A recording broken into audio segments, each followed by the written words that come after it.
नमस्कार and welcome to my channel Grace in Glam. Friends, आज के डेट पे आप चाहे तो कोई भी चैनल खोल के देखें या फिर किसी भी सोशल मीडिया हैंडल पे जाए तो आपको हर जगह एक ही न्यूज़ ट्रेंड करता हुआ दिखाई दे रहा है ना? Drugs drugs drugs and it's strong linkage with Bollywood. इसके अलावा कोई और खबर हमें ना दिख रहा है ना सुनाई दे रहा है, यही हर जगह पे छाया हुआ है। एंड वी मस्ट से कि 2020 जो है अभी तक का सबसे डिफिकल्ट ईयर है और सबसे डिस्टर्बिंग ईयर भी है, जहाँ पे बहुत तरह के खुलासे हो रहे हैं, lot of revelations happening everywhere in every way. तो ये सारी चीज़ें हमें अभी पता चल रहा है and I don't know it is a boon और इट इज़ अ क्या है, it could be a boon in disguise कि हमें बहुत सारी चीज़ों का खुलासा हो रहा है अभी, और हमें पता चल रहा है कि किस तरह जो है ड्रग्स ने अपनी जकड़ बनाए रखी है इंडिया में, बॉलीवुड में। और ड्रग्स जो है वो काफ़ी नई चीज़ नहीं है आज के डेट पे। लाइक बहुत लोग जानते हैं कि बॉलीवुड के साथ इसका स्ट्रॉन्ग लिंक है, लेकिन इतना स्ट्रॉन्ग लिंक है और इतनी तादाद में लोग कंज्यूम करते हैं या ड्रग्स का सेवन करते हैं बॉलीवुड में, ये नहीं लोगों को पता था। इतने बड़े बड़े सेलिब्रिटीज़ जो है वो ड्रग्स के आदी है and they are very high on drugs, और ड्रग्स लेकर ही लाइक वो लाइफ लीड कर रहे हैं और रोल मॉडल्स बने हुए हैं लोगों के। So my question is like, अगर यही ट्रेंड है और यही अगर चलता रहा तो how is it going to impact our generation? And drugs में कहूँ कि it is just not in trend with the celebrities. Drugs जो है वो काफ़ी शहरों में, बड़े शहरों में, छोटे शहरों में भी पाई जाती है। सो फ्रेंड्स, आपकी जानकारी के लिए मैं बता दूं कि टॉप 3 इलिसिट और इलीगल बिजनेसेस में आता है ड्रग्स ट्रैफिकिंग। चाहे हम ह्यूमन ट्रैफिकिंग की बात कर ले या आर्म्स ट्रैफिकिंग की बात कर ले या ड्रग्स ट्रैफिकिंग की बात कर ले, ये बहुत ही डेंजरस येट इलीगल बिजनेसेस है एंड वर्ल्ड के टॉप 3 बिजनेसेस में है। तो आप समझ सकते हैं कि ये कितना डिस्ट्रक्टिव है और ये बहुत ही बुरी तरह से अफेक्ट कर रहा है हमारी सिविलाइजेशन को।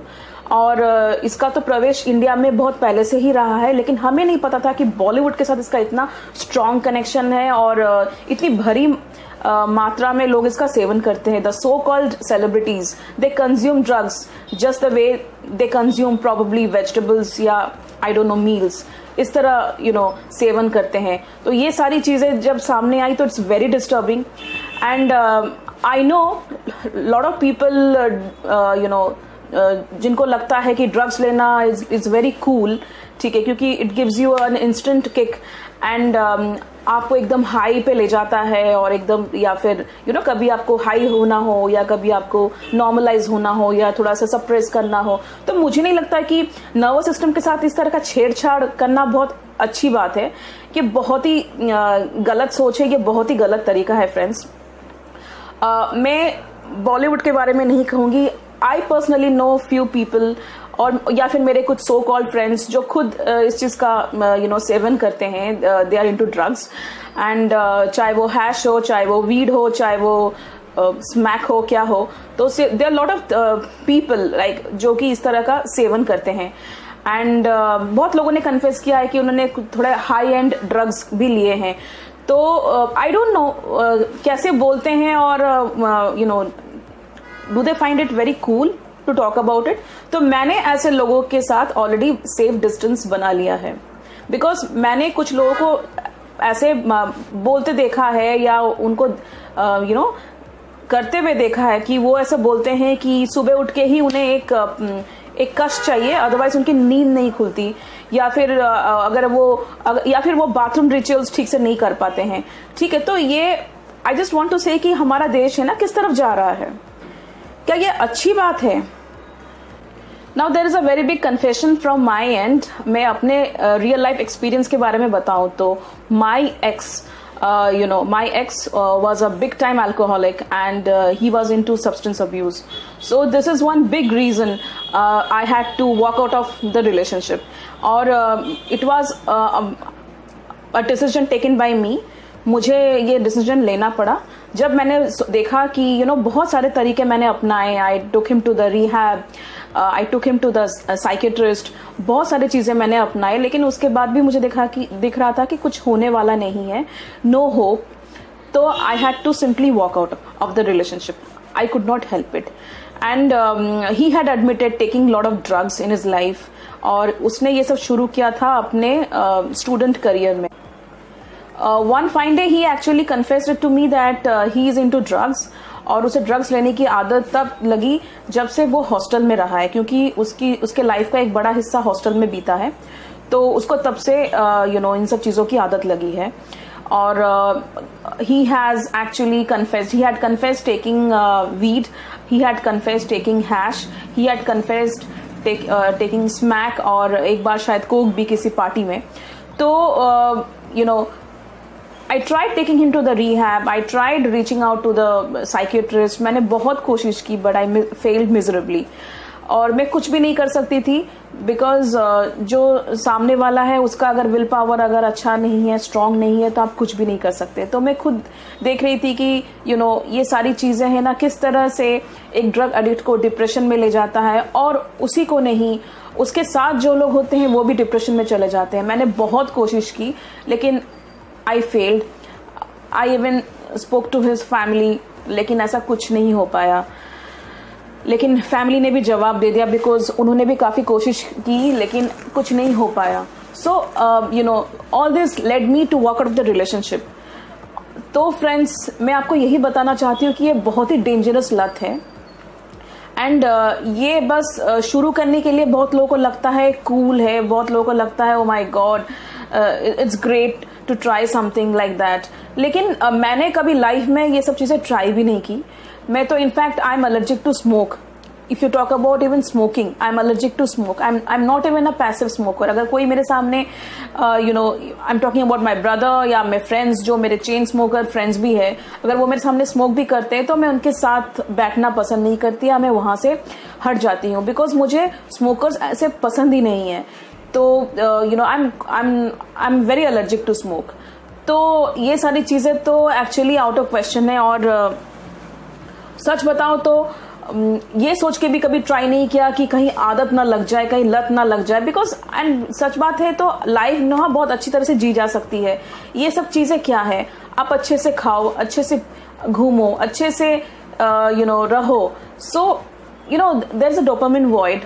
सबके लाइफ में थोड़ा थोड़ा होता है, ठीक है, जिसको लोग पूरा करने की कोशिश करते हैं कि सोचते हैं कि हम थोड़ा सा अल्कोहल पी ले, या फिर थोड़ा सा हम कुछ कोई ड्रग्स ले ले या कुछ नशा कर ले, तो उनको लगता है ठीक है कि इससे डोपामिन वॉइड जो है वो पूरी होती है. लेकिन ऐसा नहीं है. आप अच्छा काम करो, मतलब आप अपना हॉबीज कल्टिवेट करो, आप अच्छे से रहो, आप घूमो फिरो, आप अपना डोपामिन वॉइड जो है उससे भरो. Not all these stupid things drugs से नहीं. सो फ्रेंड्स, मेरी आप सबसे यही रिक्वेस्ट है कि ये जो ड्रग्स लेना, ड्रग्स कंज्यूम करना, ड्रग्स का सेवन करना is just not a personal issue, it is societal issue. ये कोई व्यक्तिगत मामला नहीं है, ये एक सामूहिक मामला है. अभी तो आप जान ही गए कि एक नेशनल इशू बन गया है. तो it is not at all in our culture. ये हमारे कल्चर के लिए अच्छा नहीं है. It is affecting our culture in a very adverse way, and it is not considered cool. It is not cool. It is not considered intelligent to consume these kind of drugs, these kind of harmful drugs, because ये तो सबसे घटिया चीज़ है जो directly आपके nervous system को hit करती है. और उसके बाद आपको फिर आप डिप्रेशन में जाते हैं, आपको एंटी डिप्रेसेंट्स चाहिए. तो ये सब क्यों चाहिए? उसके बाद लोग जब इसको छोड़ने की कोशिश करते हैं, they undergo lot of things, they undergo withdrawal symptoms. वो भी बहुत डिफिकल्ट होता है. मैंने देखा है, मैंने क्लोजली लोगों को देखा है कि बहुत डिफिकल्ट होता है छोड़ना. वो छोड़ना भी चाहे तो नहीं छोड़ पाते हैं. तो फ्रेंड्स, मेरी आप सबसे यही रिक्वेस्ट रहेगी कि please be responsible. Let's act as responsible citizens. And कभी भी हम अपने आसपास ऐसे लोगों को देखते हैं जो ड्रग्स कंज्यूम कर रहे हैं या ड्रग्स को प्रमोट कर रहे हैं, या फिर कुछ लोग ऐसे भी होते हैं कि पार्टी में भी वो लोग ऐसे करते हैं, बिकॉज यस, पार्टीज में भी की जाती है. एंड तो ये सारी चीजें जो है आप बिल्कुल अवॉइड करें और ऐसे लोगों की कंपनी को बिल्कुल अवॉइड करें, because you have to maintain a safe distance from these kind of people, because इन लोगों से कुछ अच्छा सीखने के लिए नहीं है, तो आप इनसे कुछ गलत भी ना सीखें। तो मेरी आप सबसे यही रिक्वेस्ट है, because we all are intelligent human beings, और हम सब रेस्पॉन्सिबल सिटीजन्स की तरह बिहेव करें। And it is very important कि ये जो ड्रग्स है हम कोशिश करें जितना हमसे हो सके हम इससे दूर रहे, और हम सबको सपोर्ट करना चाहिए ताकि जो ड्रग्स माफिया है वो जल्द से जल्द खत्म हो। तो फ्रेंड्स, आप ही कहिए, क्या ड्रग्स लेना अच्छा है हमारी सेहत के लिए, हमारी फैमिलीज के लिए, हमारे कल्चर के लिए, हमारे सोसाइटी के लिए, हमारे देश के लिए? क्या ये एक व्यक्तिगत समस्या है ये या एक सामूहिक समस्या है? आप कहिए, because it is affecting the nation at large. So please let me know in the comment section what do you think about it. And we should avoid drugs at any cost. And we should avoid those people जो drugs लेते हैं, जिनको हम समझा नहीं सकते, जिनको हम उनको बता नहीं सकते।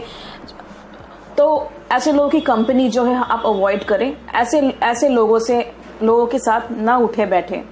सो यही मेरी आपसे सबसे रिक्वेस्ट है। And I hope to see you again. आप मुझे बताइए कि आप आने वाले दिनों में कौन सा टॉपिक पे सुनना चाहेंगे या जानना चाहेंगे। So I will be bringing more and more such topics to you. Friends, drugs और इंटॉक्सिकेंट्स की जो बात हो रही है, तो हम जानते हैं ये टॉपिक हमारे लिए नया नहीं है, और मैंने पिछले साल एक वीडियो बनाया था on this topic on alcoholism and drugism. तो please check out on this video, I would be mentioning that in the description box. आप इस लिंक पे जाके इस वीडियो को देख सकते हैं, जहाँ पे मैंने डिफरेंट फैक्ट्स बताए हैं कि कैसे व्हाट आर द सिम्टम्स जब कोई ड्रगिज्म में होता है या सब्सटेंस अब्यूज़ में होता है, क्या क्या सिम्टम्स होते हैं, what is poly substance abuse, and इन सब चीज़ों के आफ्टर इफेक्ट्स क्या होते हैं, and what are the symptoms. जैसे आप पकड़ सकते हैं कि कोई बंदा जो है ये सब चीज़ें कंज्यूम कर रहा है, तो आप चाहे तो वीडियो को चेक कर सकते हैं, देख सकते हैं। और also please come to me with your view points, with your opinions. आप क्या समझते हैं कि इस प्रॉब्लम को कैसे टैकल की जाए। एंड ऑफ कोर्स आपके व्यूज़ जो है वो बहुत ही मैटर करते हैं मेरे लिए। सो प्लीज़ मेक श्योर कि आप अपने ओपिनियंस ज़रूर शेयर करें। And do not forget to give it a thumbs up if you like this video. Do not forget to subscribe to my channel if you haven't yet done it. So and make sure that you also hit the bell button. और इस video को ज़्यादा से ज़्यादा share करें friends. Let's make India progressive and not a regressive society. So इसको progressive बनाते हैं, and let's make our nation a drug free nation. So till then, take care, stay happy and stay responsible.